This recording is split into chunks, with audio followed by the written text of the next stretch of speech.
વાત સૌપ્રથમ મહેસાણાની કે જ્યાં માર્ગ મકાન વિભાગે બુદ્ધિનું દેવાળું ફૂંક્યું। વિસાલા સર્કલ પાસેના બ્રિજના કામમાં ઘોર બેદરકારી દાખવવામાં આવી છે। બ્રિજ ઉપરથી હેવી વીજ લાઇન નીકળતી હોવાથી કામ અટક્યું છે। બ્રિજ બન્યા બાદ યાદ આવ્યું કે ઉપર તો વીજ લાઇન છે, હેવી વીજ લાઇન ન હટે ત્યાં સુધી બ્રિજનું કામ શરૂ થઈ શકે તેમ નથી।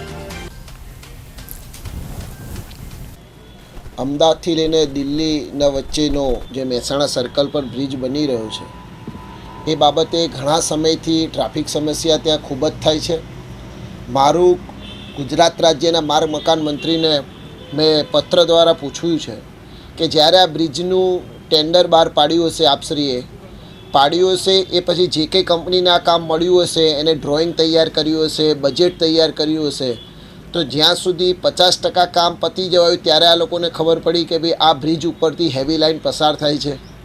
હવે આ હેવી લાઇન પસાર થતી હતી તો પછી બ્રિજનું કામ કેમ શરૂ કરવામાં આવ્યું? આ માટે ગુજરાત સરકારના માર્ગ મકાન મંત્રી જે કંઈ વ્યક્તિ જવાબદાર હોય, જેને આનું ડ્રોઈંગ મંજૂર કર્યું હોય, જેને આના નકશા મંજૂર કર્યા હોય, એ વ્યક્તિના સામે ગુજરાત રાજ્યના માર્ગ મકાન મંત્રી કાયદાકીય પગલાં નહીં ભરે તો મહેસાણાના કલેક્ટરશ્રી અને માર્ગ મકાન વિભાગના ઉચ્ચ અધિકારીઓને સાથે રાખીને અમે નામદાર હાઈકોર્ટમાં PIL દાખલ કરીશું।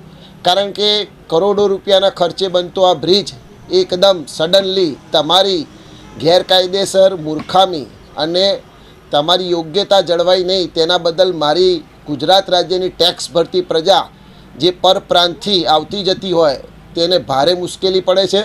તે બાબતે ગુજરાત રાજ્યના માર્ગ મકાન મંત્રી શ્રી દિન દસમાં કોઈપણ પ્રકારનો યોગ્ય નિકાલ નહીં લાવે તો મહેસાણા શહેરના કોંગ્રેસ પક્ષના તમામ આગેવાનો આ બાબતે ગુજરાત વિધાનસભાના અંદર ઘેરાવ કરશે।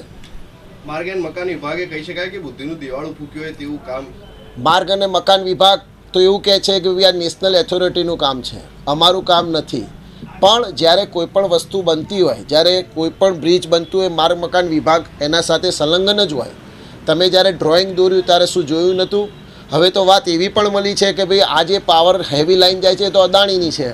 હવે અદાણી સાહેબ એવડા મોટા વ્યક્તિ છે કે કદાચ આ બ્રિજ બદલાઈ જશે પણ લાઇન નહીં બદલાય। પણ મારું કહેવાનું મહત્ત્વ એટલું છે કે જે પ્રજાના ટેક્સના પૈસે તમે આ બ્રિજનું કામ શરૂ કર્યું છે, પ્રજાના પૈસે, એ પૈસાનું શું? અને આ જે પ્રજા હાલાકી ભોગવી રહી છે તેના સામે તમે તમારું મૂર્ખતાનું પ્રદર્શન સાબિત કર્યું છે, તે એના માટે પ્રજા કેમ દંડાય?